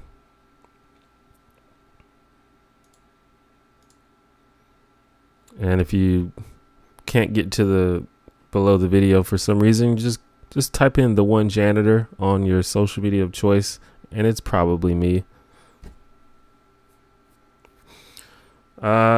If you would like to support my live streams or my channel or me, consider becoming a patron on Patreon. Just $1 a month be great.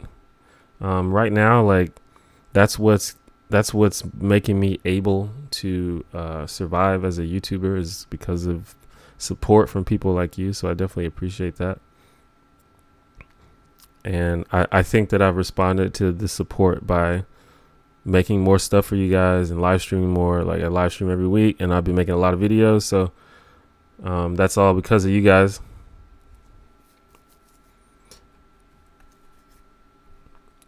And I guess that's it. I'll still be around. If you guys want to tweet at me or ask me a question on Twitter or email me, you can do that. Probably gonna go eat something and